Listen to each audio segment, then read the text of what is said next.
It's Sunday, the 20th of September, and I've just had the deep misfortune of seeing Matt Hancock on the television. It's enough to make you want to scream. After 6 months of bungling, 6 months of promises, 6 months of being told we're going to have a world-class testing regime, what do we see but abject failure? Yet at no point at all in this does Hancock ever admit any fault whatsoever. No, the truth is, the reason so many parts of England are now back in lockdown, and perhaps, who's to say, the rest of the country within 48 hours, it's all your fault.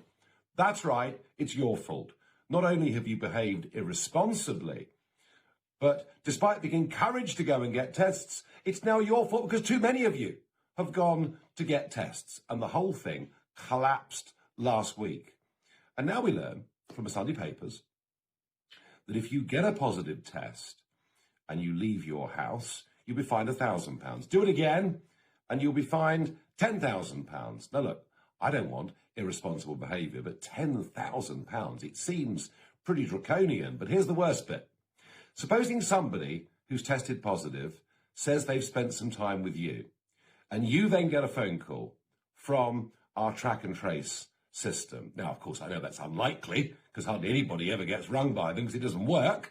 But whether the information that's been given is accurate or not, you too, even though you have not got the virus or may not have the virus, you too, if you leave your house more than once, are subject to a £10,000 fine. And it's the same if you organise a big demonstration.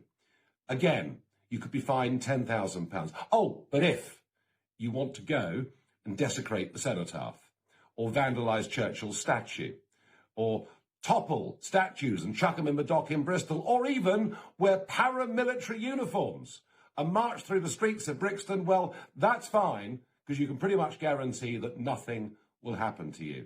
This is all bad law, bad policing, and utterly and entirely disproportionate. And it's the way these measures are brought in.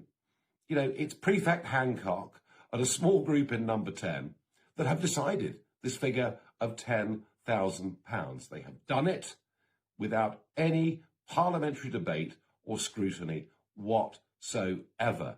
We are supposed to be living in a democracy. Actually, it's becoming increasingly like an elective dictatorship. In fact, the level of government control is so bad. Well, of course, the Labour Party support it. Angela Rayner this morning, yes, Labour's fully behind these measures. I mean, you'd think, the way the government's behaving, you'd think Jeremy Corbyn had actually won the last election.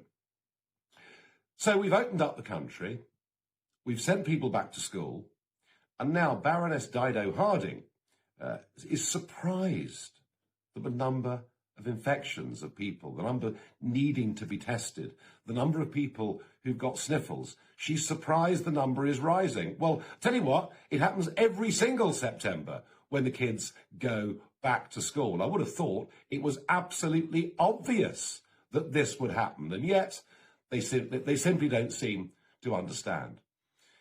If you are elderly, if you have serious underlying medical conditions, if you are grossly overweight, it almost certainly makes sense with rising infections for you to isolate.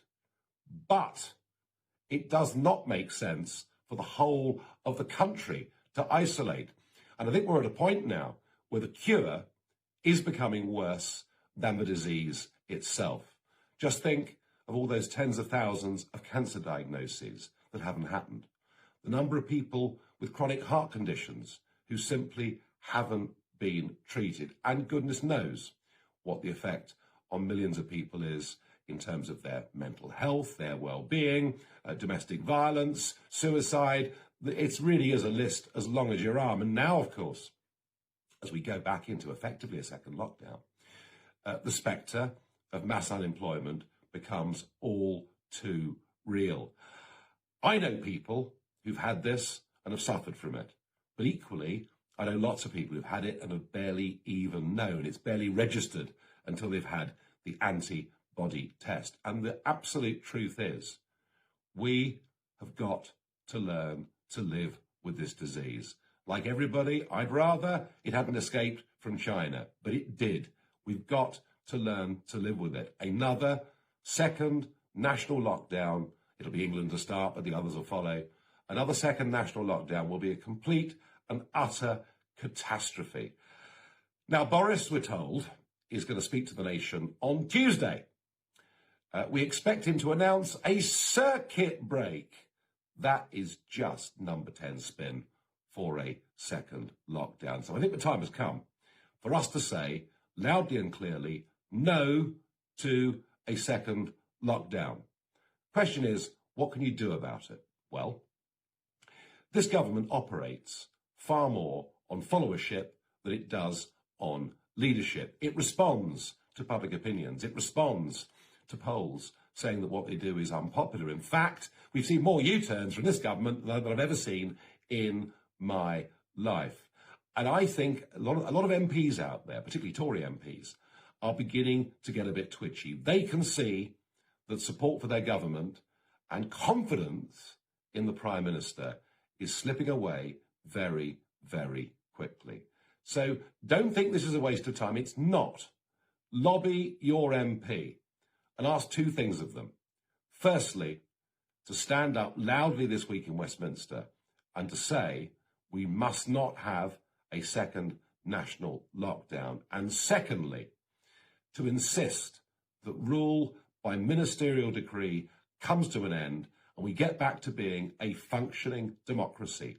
None of these draconian measures, none of these measures, which, by the way, I don't think are going to work anyway, but none of these things should be done without full, open debate in Parliament and in the country. Just to find in the Sunday newspapers, you might be fined £10,000 just for leaving your front door is completely and utterly unacceptable. So please, don't just moan about it. Don't just grouse about it. Get onto your MP. Make them feel the pressure of public opinion. Thank you.